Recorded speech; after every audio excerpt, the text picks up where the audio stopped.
Good evening मेरे प्रिय student, मैं सूरज सिंह आज आपके लिए आपके उसी पिछले क्रम की तरह आपके लिए आपके बहुत ही इंपॉर्टेंट चैप्टर शब्द भंडार का वीडियो हम आपके लिए लेके आए हैं। ये वीडियो बहुत ही इंपॉर्टेंट है आपके परीक्षा के लिए भी, वैसे भी सामान्य ज्ञान के लिए भी, और वैसे भी हर एक हिंदी पढ़ने वाले विद्यार्थी को ये सारी चीजें जाननी चाहिए, क्योंकि हमेशा आप चाहे जिस एग्जाम में जाएंगे, चाहे जहाँ भी हिंदी के लिए आप जाएंगे, वहाँ पे आपको इससे संबंधित प्रश्न पूछे जाएंगे।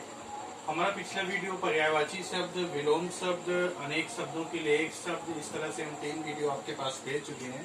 उसी क्रम में बढ़ते हुए आगे आपका आज का जो चैप्टर है वो है समरूपी भिन्नार्थक शब्द। चैप्टर बहुत इंपॉर्टेंट है, ध्यान से देखना इसको, जिससे आप तक मैं अपनी बात को पहुंचा सकूं। यहाँ पे लिखा है समरूपी भिन्नार्थक शब्द, ध्यान से देखिएगा। समरूपी भिन्नार्थक शब्द, जैसा देखिए, समरूपी मतलब समान रूप वाले, ऐसे शब्द जो समान रूप वाले हैं लेकिन भिन्नार्थक हैं, यानी ऐसे शब्द जो समान रूप से दिखाई दे रहे हैं, समान रूप से सुनाई दे रहे हैं, लेकिन भिन्नार्थक हैं, यानी उनके अर्थ भिन्न हैं। ठीक है, तो असमरूपी भिन्नार्थक का जब हम विच्छेद करेंगे तो हो जाएगा ऐसे शब्द जो एक समान दिखाई दे रहे हैं, सुनाई दे रहे हैं, लेकिन उसके अर्थ जो है अलग अलग हैं, ऐसे शब्दों को हम समरूपी भिन्नार्थक शब्द कहते हैं। तो इसकी परिभाषा यहाँ पे लिखी हुई है, हम क्रमशः आपके पास अभी पढ़ेंगे। तो देखिए यहाँ पे लिखा हुआ है, जिन शब्दों का उच्चारण मतलब समझते हैं बोलना। जब हम किसी चीज को बोलते हैं तो हमारे मुंह से आवाज आयास होता है, उसी को उच्चारण बोलते हैं।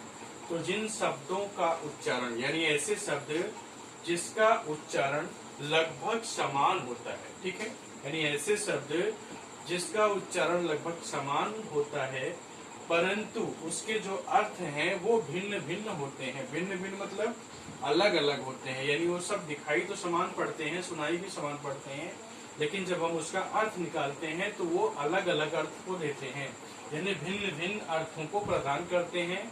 तो ऐसे शब्द को हम समरूपी भिन्नार्थक शब्द कहते हैं।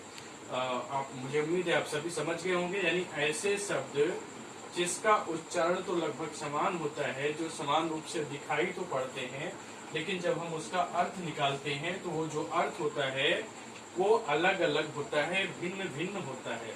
ऐसे शब्दों को हम समरूपी भिन्नार्थक शब्द कहते हैं। जैसे यहाँ पे देखिए लिखा हुआ एग्जाम्पल देखिए, यहाँ पे पहला शब्द आपका आचार है, दूसरा है आचार। दोनों शब्द देखिए समान दिखाई दे रहे हैं, समान उच्चारण भी हो रहा है, लेकिन जब हम इसका अर्थ करते हैं तो दोनों का अर्थ अलग अलग होता है। जैसे देखिए पहला शब्द आपका आचार है, आचार का अर्थ होगा आचरण, यानी जो हम व्यवहार अपने जीवन में प्रयोग करते हैं उसको आचरण बोलते हैं। तो आचार का, पहले वाले आचार का अर्थ होगा आचरण, लेकिन दूसरा वाला शब्द है आचार। आचार में देखिए आचार का अर्थ क्या होता है, हम इसको खाद्य पदार्थ के रूप में लेते हैं। जो हम लोग खाद्य पदार्थ प्रयोग करते हैं खाने के साथ में, चटपटे पदार्थ को, उसको हम लोग अचार के रूप में जानते हैं। इसी तरह से आपका शब्द है बड़ा, बढ़ा। दोनों शब्द देखिए समान प्रतीत हो रहे हैं, समान दिखाई दे रहे हैं, लेकिन दोनों का अर्थ निकालेंगे तो अर्थ अलग अलग होगा। जैसे पहला शब्द यहाँ पे बड़ा दिया है, बड़ा का अर्थ होगा विशाल, यानी जो चीज बहुत विस्तार रूप में है, बड़ी है, विशाल है। और बढ़ा का मतलब आगे की ओर बढ़ना, यानी कदम आगे की ओर बढ़ाना, आगे की ओर चलना, उसको हम लोग बोलते हैं बढ़ा। तो बढ़ा भी सब समान दिखाई दे रहे हैं, लेकिन उसके अर्थ अलग अलग हैं। आचार शब्द भी समान दिखाई दे रहे हैं, लेकिन उसके अर्थ अलग अलग हैं। इसी क्रम से आपका तीसरा शब्द भी यहाँ पे लिखा हुआ है अपेक्षा, उपेक्षा। उपेक्षा भी समान दिखाई दे रहे हैं, समान उच्चारित हो रहे हैं, लेकिन उसके अर्थ करेंगे हम लोग तो अलग अलग आएगा। यानी अपेक्षा का प्रयोग हम लोग तुलना के अर्थ में करते हैं, जबकि उपेक्षा का प्रयोग लापरवाही के अर्थ में करते हैं। यदि जब किसी की उपेक्षा की बात होती है तो वहाँ पे लापरवाही अर्थ निकलता है, और जहाँ पे अपेक्षा की बात होती है वहाँ पे तुलना अर्थ निकलता है।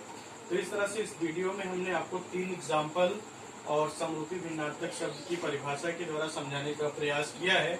बाकी ढेरों सारे एग्जाम्पल आपकी बुक में लिखे हुए हैं, और सारी चीजें आपको क्लास में भी पढ़ाई जा चुकी हैं। आप लोग सारे एग्जाम्पल बचे हुए अपने बुक से देखें। आज का जो मेरा वीडियो था बस मुख्य रूप से आपको समझाने का मेरा उद्देश्य था, समरूपी भिन्नार्थक शब्द क्या होता है, कैसे इसको समझेंगे, कैसे इसका अर्थ निकालेंगे, इसको कैसे पहचानेंगे। इन सारी चीजों को हमने इस वीडियो में बताने का प्रयास किया है। ढेर सारे बाकी बचे हुए एग्जाम्पल आप लोग अपने बुक में देख सकते हैं। और अगर आपको कहीं कुछ समझ में नहीं आ रहा है, कुछ कमी दिखाई दे रही है, आपको कोई चीज़ में प्रॉब्लम हो रही है, तो आप मुझे कमेंट में लिख के बताएं, जिससे मैं उसका सॉल्यूशन दे सकूं। और अगर आप लोगों को ये अच्छा लग रहा है तो इसको लाइक करें, अपने फ्रेंड तक शेयर करें, जिससे ये वीडियो सबके पास पहुंच सके और सारे लोग इससे लाभ प्राप्त कर सकें। और साथ में अगर आप लोग इस नए हैं तो इस चैनल को सब्सक्राइब करें, जिससे मेरे द्वारा भेजे गए सारे वीडियो आप तक पहुंच सके। बस आज का मेरा वीडियो बस इतना, यही तक था। धन्यवाद।